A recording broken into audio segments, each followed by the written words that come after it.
going to talk a little bit about monitoring and feedback loops. You heard that come up a lot in the morning.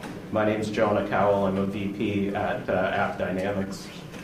Prior to joining AppDynamics just a few months ago, I led the Gartner research area in availability and performance monitoring. So anything having to do with monitoring is what I specialize in. Prior to that, I was an end user running IT operations and security at various startups and larger companies. Had a couple acquisitions, so that's my background, and pleased to keep it interactive. I don't necessarily want to stand up here and just talk, but I know based on the way the other talks have gone, not a lot of audience interaction, but that's fine. So we're going to start off just actually framing some interesting things that have happened in the industry driven by software before we get into feedback loops specifically. So when you look at these new companies that are disrupting massive industries, they're doing so with a real software innovation focus. And this has caused all of the existing companies that are well established to rethink their approaches. So these are all examples. Uber doesn't actually own any cars, but they're the biggest transportation company for cars. Airbnb doesn't actually own any properties, yet they do a massive amount of commerce, renting out properties and competing with the hotel industry. So these are all kind of examples that make you really sit back and wonder whether and how many other industries are going to be disrupted that are kind of just well established.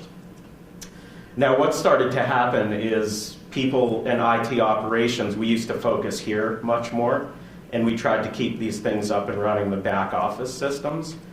But the business is now pushing us and reallocating all their resources to these new innovative type of projects and such. Things like new web applications, mobile devices, wearable applications that are changing the industry pretty significantly. And this is really what's driving the future growth of business in general. And so let's take a step back and now that we understand what's fundamentally changing in these companies, why monitoring is so broken and not meeting the demands of these new digital businesses in general. So what happened is in these conventional enterprises, the stuff that everyone was dealing with 5 or 10 years ago, we had pretty conventional patterns in our applications. And the systems that we used to collect data looked similar to these. They had the same type of designs, generally speaking. And when you look at the new designs, the things that people are going to, it's not necessarily saying that these are going away, but any of these new innovative types of things happening in business are typically built on this pattern. Many times they're on public cloud, and you're sort of seeing a mixture of the stuff that used to exist and the stuff that's being built.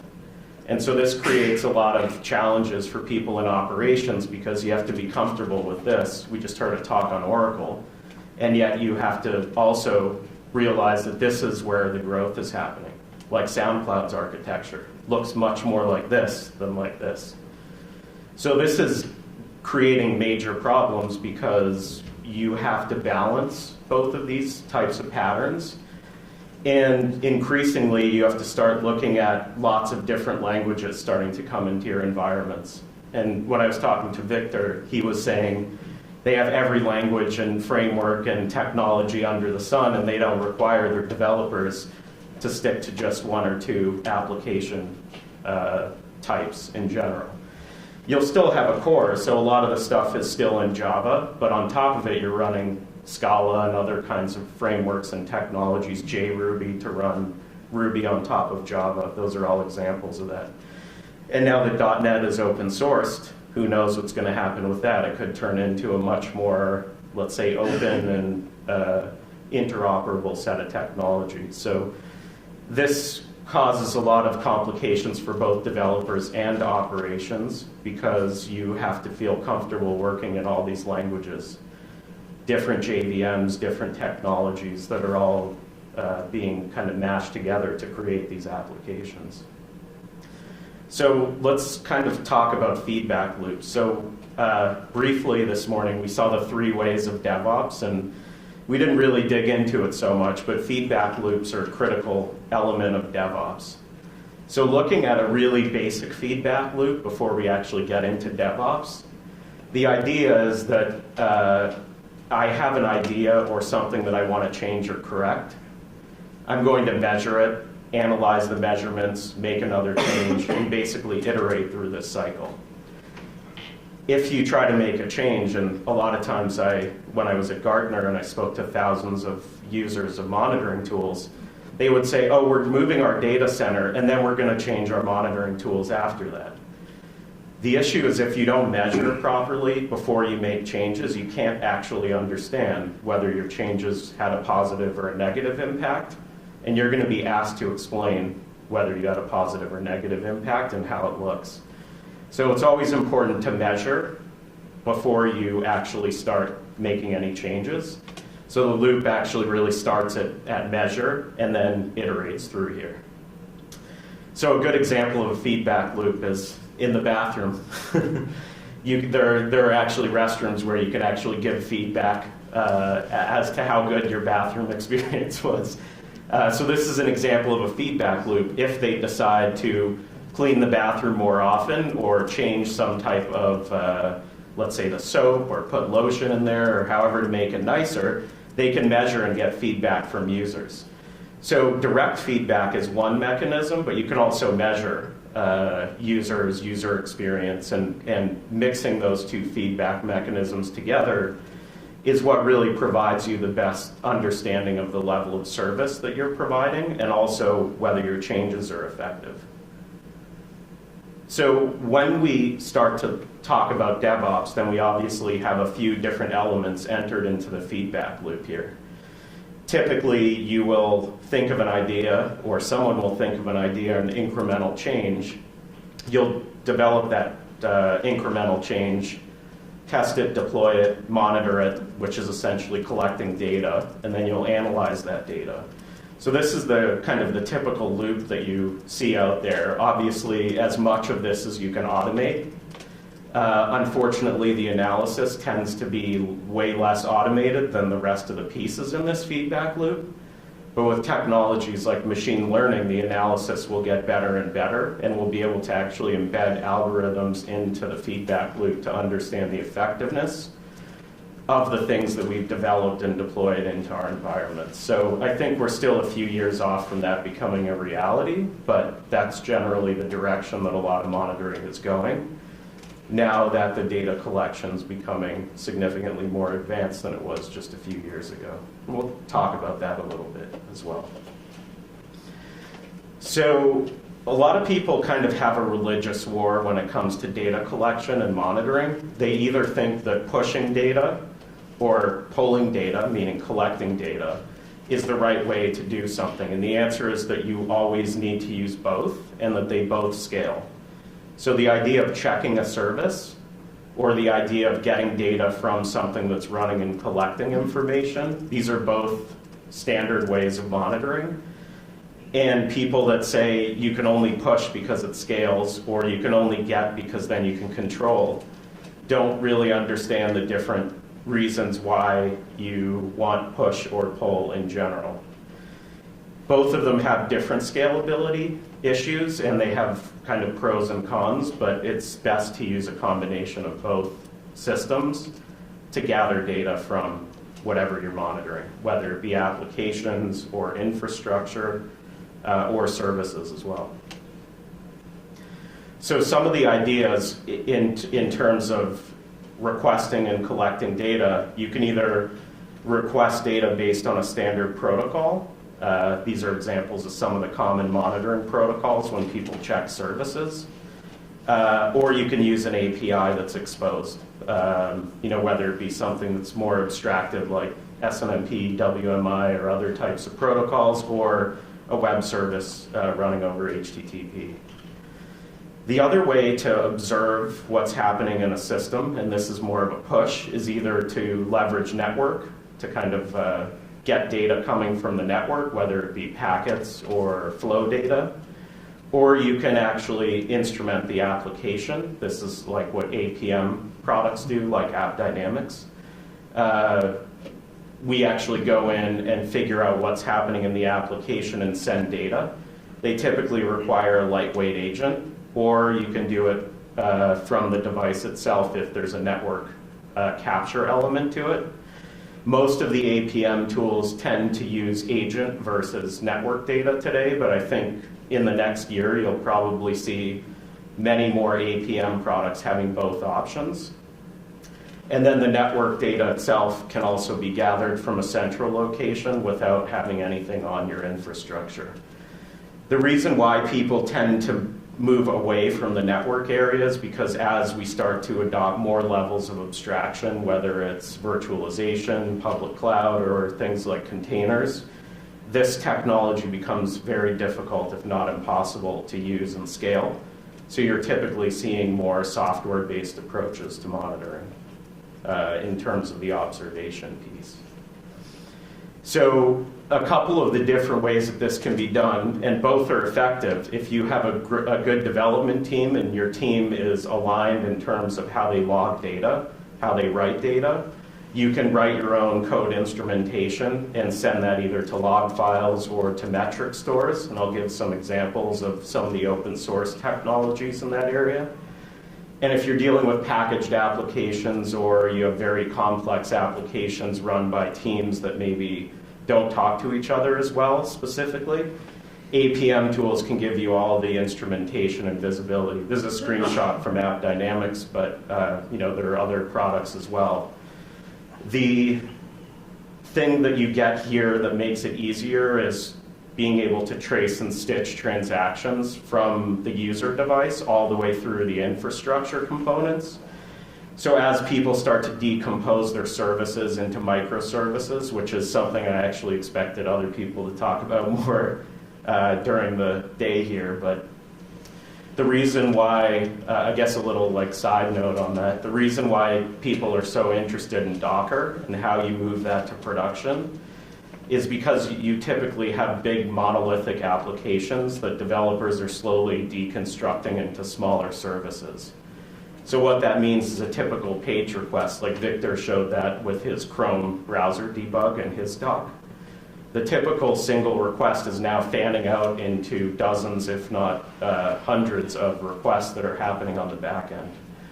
There's some interesting statistics about when you look at Netflix, 99.8% of their API calls are internal to the way that their application works, not external the way that APIs used to be consumed just 5 years ago or so. So what that's causing is the understanding of what is touching what and what's dependent on what, and the path of a transaction is becoming very difficult to understand from an operations perspective, and that's really why everyone is so much more interested in application performance tools because of all the complexity being introduced to their applications. So people seem to think that overhead is introduced by products that you put into your environment. So for example, in APM, people are very concerned with how much overhead it introduces to go in and pull this data out of your running application. And they think that writing logs in your code doesn't have any overhead, which it definitely does. So you really have to test and understand how much overhead is actually being introduced by whatever type of monitoring or logging that you do. Because you'd be surprised how much even simple logging can actually impact the user experience and the performance of your application. The same thing can be said when you're testing your application synthetically, like when you're polling it, for example. The data that the polling itself can actually generate load on your application and affect the user experience. So people that over-monitor synthetically by going and hitting their application too regularly or in too much depth can impact the performance. So some of the ways that you can measure end user experience, if you're an open source shop, Boomerang is a very common end user experience JavaScript-based tool that will actually pull data directly from the browser, and you can feed that into various metric stores, like Graphite, for example, if you're an open source shop. Or you can use commercial tools that will do the same type of thing, but deeper than Boomerang and make it so that you don't have to piece together so many moving parts. And I'll talk about some of the kind of open source and other kind of monitoring tools out there. But monitoring itself definitely has overhead and definitely can cause issues when you start measuring the impact it has on the user.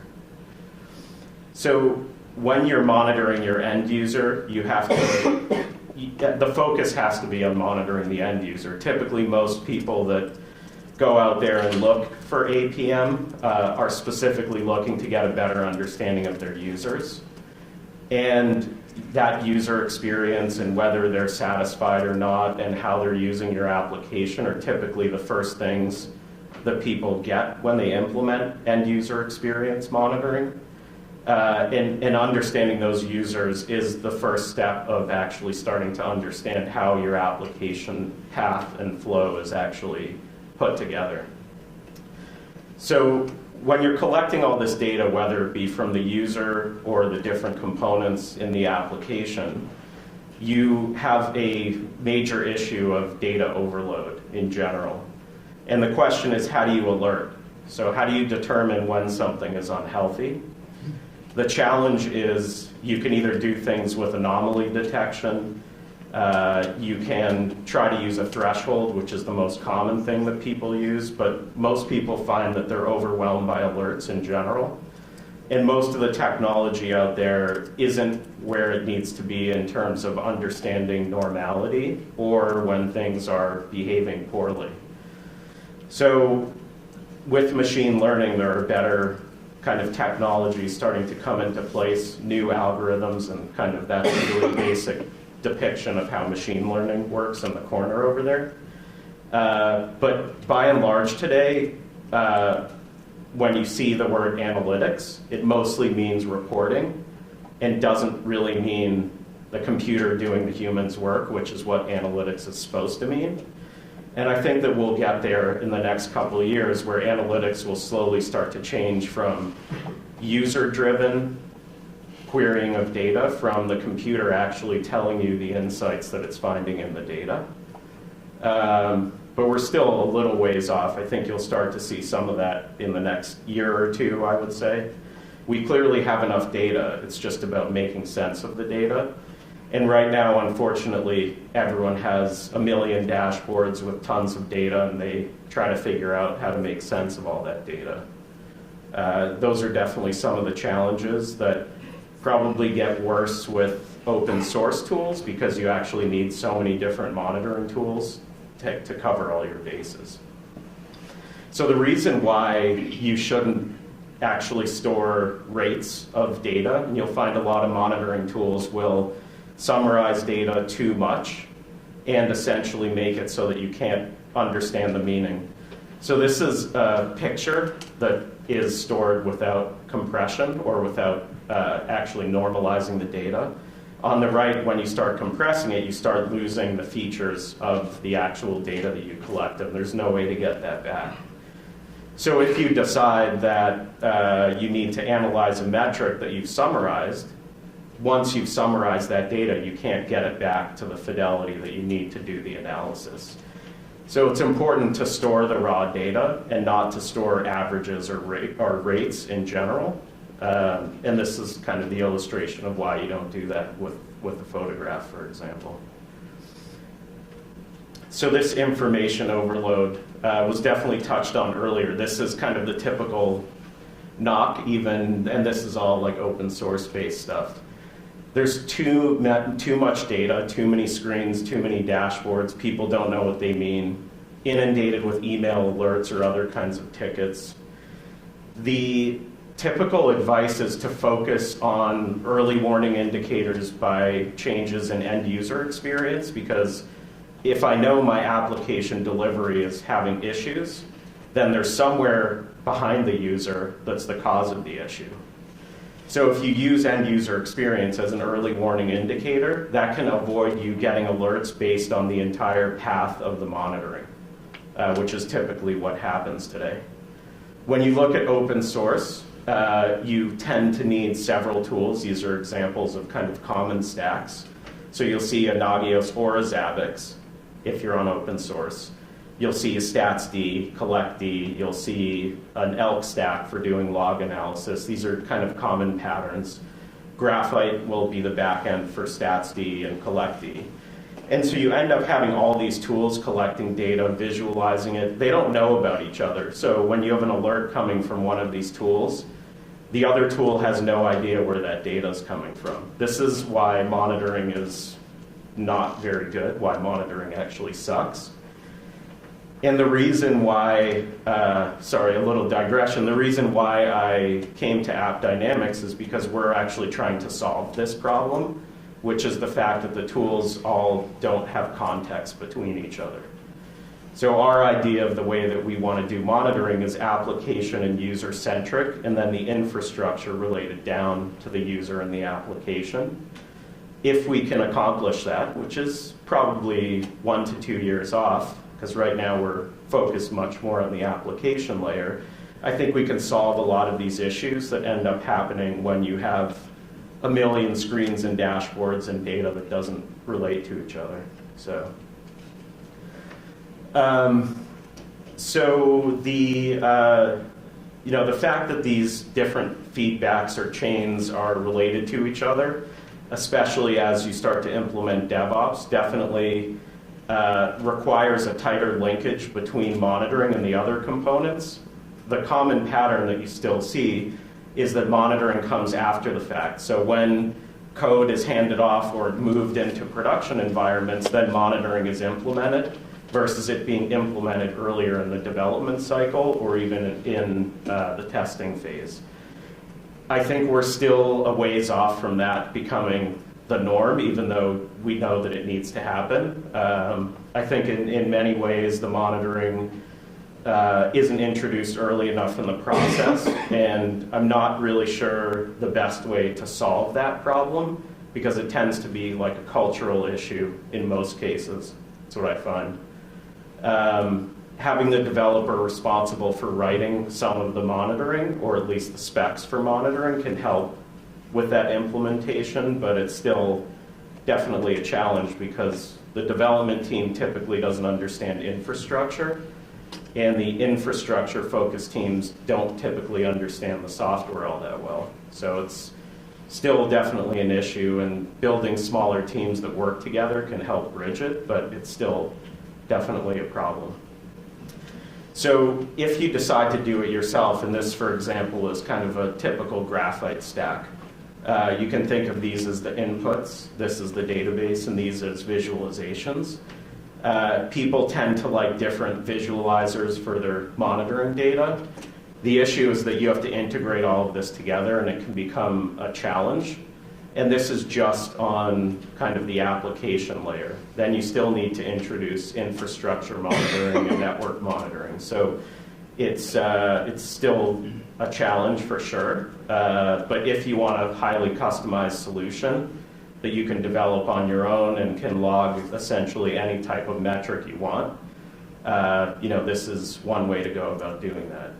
There are commercial tools that are similar, both that are offered SaaS or on-premises as well. But these are really generic metric collection systems instead of being more robust monitoring tools out there. So, I explained some of the issues of why monitoring is component-based and challenging, to say the least.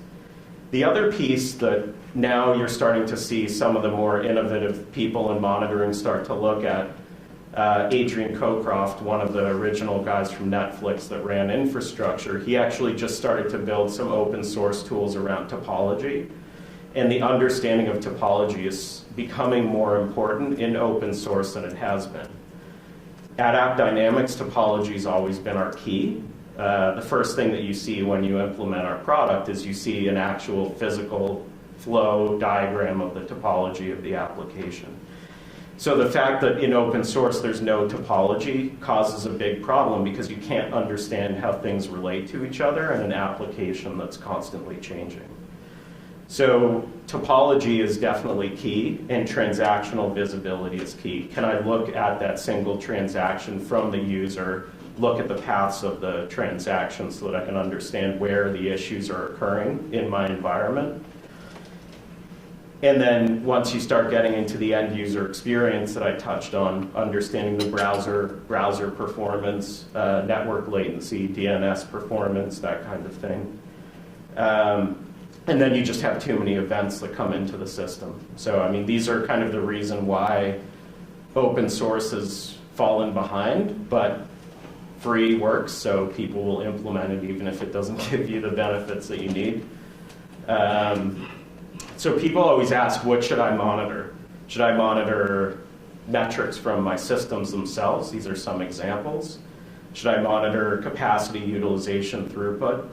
So the answer is somewhat, I sort of like guided you down the wrong path. So throughput is a rate, so you should never measure rates. That's definitely one of the tenets here. If you're a company that's selling hosting, and I bet some of you guys sell hosting, you should definitely monitor those things. But if your business is selling whatever it may be selling, if you're selling music streaming or you're selling or you're running a banking system, you shouldn't be measuring these metrics as your primary focus of monitoring. You have to figure out how to up-level the conversation and start to measure things in a business context. So instead of thinking as metrics in the technical sense, think about them in the business sense. So if you're a retail bank, for example, you shouldn't just monitor your infrastructure and your applications. You should monitor if your customers are actually able to do what your business is supposed to do. So moving it to the user experience and measuring a business transaction is always the best path versus trying to go into kind of infrastructure monitoring. We've spent a lot of time on the infrastructure side in the past, and now it's time to start thinking about the user experience, the business context of the transactions that are being run. So you should also monitor each transaction versus monitoring like a rate of transactional flow. Like I said, try to stay away from rates because you can calculate a rate if you have all the metrics. So you should do that on the fly versus storing a rate always. Because then if you store rates, you can't ever get back to the data that you started with. Similar to the picture, if you store the picture that's been compressed, you can never get back the original data that the picture had when you took it. So this is a little plug for AppDynamics I threw in here. So some of the things that we're trying to do is we're trying to not only capture the business context of the transactions, but also everything that happens along the way. So that includes all the code that's executing, the logs that are generated, information about the infrastructure, but putting it into context of a business transaction. And we do this without code changes. The other option, of course, is to have your developers code a lot of custom metrics and data, which you can do if your developers are all on the same page and you're logging consistently. But we provide this for applications where you own the code and applications where you don't own the code, as long as it's in languages that we support. So the other piece that we do that's somewhat interesting is because we're collecting all this data, we put it into a big data metric store that allows you to slice and dice and visualize and search any way you want. So you can build kind of custom SLA views. You can do things like querying logs or other transactional data. The other thing is that each of the languages that we support, it's all kind of interdependent on the agent technology that we sell. So if you're using Java, .NET, PHP, Node, Python, and soon Ruby, we'll support those technologies. And we'll also support the operational database side. So the other piece that we provide that's interesting is we also collect metrics from cloud services out there, Amazon, Azure, and several others. And we also provide deployment flexibility. So you can put it in your data center. We can host it for you as a SaaS service as well. So we provide kind of a comprehensive view of this, and you can also build it on your own, with the open source technologies out there. So this is a great quote from John Rouser at Amazon about looking at your customer data and the transactions that are happening. If you don't understand what your customers are doing, then you don't really understand how your business is actually working. So it's important to think about monitoring at a higher level instead of at the infrastructure where we've been focused on kind of in the past. I'll take any questions, comments. I'm probably not going to get any, but I'll try. Oh, we have one. Cool. What's about the service discovery you used so much? So service discovery, can you explain what is Sure. service discovery? Yeah, so when you look at tools in the past, they typically used to run some type of discovery that would go out there and see what's happening. That doesn't really scale in most environments because today with public and private cloud, you're always provisioning and deprovisioning workloads. So because we use an agent, the agent starts pushing data as soon as the workload comes online. So you would package our agent into your VM or your Docker container or however you're deploying. The agent starts pushing. When you decide to recycle that, take it offline, the agent goes away. So it enables you to scale it and control it in a distributed manner versus going out and discovering. Also, the topology is discovered real time based on transaction flow. So as soon as traffic starts going through a system and transactions are executing, data is automatically displayed and the topology is viewable. So can we push the custom JSONs to the infrastructure? Yeah, so in the analytics tools that we have and also other APM products have, there are APIs to put custom metrics in, but you don't really need to do that because we can actually extract anything from running code. There's only 2 APM products today that can extract data from running code. So for example, if you know a method, let's say it's a checkout method that's in your Java code, we can actually extract the result of that Java code on the fly and store that as a metric. So it makes it so that your developers don't have to go and custom code. We can extract anything from the payload. Same with the HTTP client. So if you want to pull off something from a URL or cookie, we can automatically turn that into what we call a business transaction. And that can be a metric that you want to track or monitor. So even though we monitor things like CPU and all the other kind of metrics around code execution, we also monitor your business transactions the same way. So let's say you think about a fluctuation in response time or CPU as an issue, but a fluctuation in your checkouts, if you're an e-commerce site, that should be a very critical business issue. So we monitor those metrics the same way that we monitor application or infrastructure metrics. And it makes it very flexible in terms of how you actually extract custom metrics from running code. So it's not really that hard to do. And it's something that definitely differentiates APM products from writing your own custom instrumentation, which you could do too if you want to do it that way. Any other questions, comments?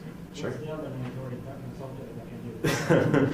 So I don't like to plug our competitors, but Dynatrace is the only other one on the market that can extract that way. The difference is that we have an analytics store on the back end that enables you to visualize and track them differently, whereas with Dynatrace, you don't have that type of capability unless you go with a partner solution. And then you kind of end up having 2 views that look different, and so it kind of reintroduces the monitoring problem with all the screens as you start adding tools. Most people have at least 15 monitoring tools on average. The worst I've seen is about 85 monitoring tools. And Victor, you mentioned, right? How many do you guys have? 20? I wouldn't say 20. So they're a startup with less than 200 people, and they have 20 monitoring tools. So you can think about an enterprise with 10,000 people, 20,000 people. That's when you start getting into the dozens and dozens of monitoring tools out there. So, any other questions? Yeah, one more. Can you explain how the end user monitoring agent works? Sure, yeah. So let's say you're a Java shop and you put our Java agent on your Tomcat container, WebSphere, whatever it may be. When the data comes back from the app server, we inject a piece of JavaScript into the response, which the client then executes. So as the JavaScript's executing on the browser, it sends back timing data about how long it takes for it to render a page, how long it takes for the data to load, DNS requests. There's actually a lot of standards in browsers for pulling that are all W3C and supported in today's modern browsers. So that's how we collect data, and it's a standard way. So I mentioned the open source project Boomerang. They use those same type of APIs on the browser to pull that raw data, where you can get information about timing and performance of the client side. But that's always evolving. There's new specs coming out and new standards, so we're always implementing new things to get better visibility into the client. So, sure. What's the take on synthetics? So there's two pieces of monitoring. There's availability and performance. Synthetics are important for availability, so to make sure things are up and running. The problem is that people over-monitor synthetically, so they end up almost load testing their own systems because they're exercising too many different components. So it's important to do lightweight monitoring to make sure that the service will work when a user comes, but it's not important to go so deep synthetically that you're spending a lot of time maintaining scripts that can be very burdensome and cause issues when you're trying to scale your teams.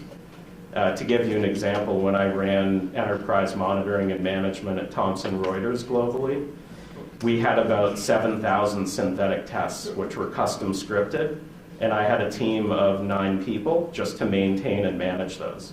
Someone drops new code, you got to recode all of those synthetic scripts, and you got to update them all. That's incredibly intensive and doesn't really provide the value as doing a lightweight kind of availability monitor. So we have a synthetic product at AppDynamics in beta. It's launching in about 6 weeks or so out of beta. That provides its same user interface and everything like that. So synthetic is important, but it shouldn't be a focus anymore. Any other monitoring questions? Guess I'm good. Well, thanks for your time. Thanks for having me.